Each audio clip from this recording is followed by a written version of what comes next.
అదే RTV app వార్తల్ని క్షణాల్లో చదివే అవకాశం ఉంటుంది. ఒక న్యూస్ పేపర్, ఒక టెలివిజన్ ఛానల్ మీ చేతుల్లో ఎప్పుడూ ఉంటాయి. రేపు 15 ఆగస్టు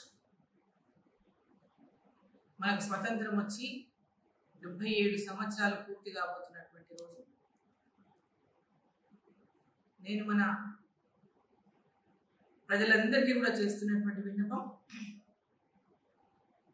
మన దేశభక్తిని, మన దేశ సమైక్యతను, జాతి సమైక్యతను చాటడానికి భారతీయులైనటువంటి ప్రతి ఒక్కరూ కూడా తమ ఇంటి మీద భారతీయ తిరంగా జెండాను ఎగరవేయాలని, మన జాతి సమైక్యతను చాటి చెప్పాలని, మన దేశభక్తిని చాటి చెప్పాలని మిమ్మల్ని అందరినీ కూడా ఈరోజే మీ ఇంటి పైన ప్రతి ఒక్కరూ తిరంగా జెండాను ఎగరవేయాలని చెప్పి నేను కోరుతూ స్వాతంత్ర దినోత్సవ శుభాకాంక్షలు కూడా తెలియజేస్తాను. రేపు 15 ఆగస్టు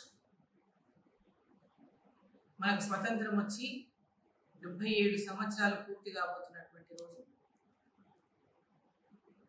నేను మన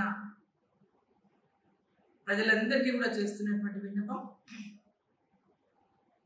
మన దేశభక్తిని, మన దేశ సమైక్యతను, జాతి సమైక్యతను చాటడానికి భారతీయులైనటువంటి ప్రతి ఒక్కరూ కూడా తమ ఇంటి మీద భారతీయ తిరంగా జెండాను ఎగరవేయాలని, మన జాతి సమైక్యతను చాటి చెప్పాలని, మన దేశభక్తిని చాటి చెప్పాలని మిమ్మల్ని అందరినీ కూడా ఈరోజే మీ ఇంటి పైన ప్రతి ఒక్కరూ తిరంగా జెండాను ఎగరవేయాలని చెప్పి నేను కోరుతూ స్వాతంత్ర దినోత్సవ శుభాకాంక్షలు కూడా తెలియజేస్తాను. మరిన్ని వీడియోస్ కోసం ఛానల్ ని సబ్స్క్రైబ్ చేయండి. లేటెస్ట్ అప్డేట్స్ కోసం వాట్సాప్ ఛానల్ ని ఫాలో చేయండి. అండ్ లింక్ డిస్క్రిప్షన్ లో ఉంది.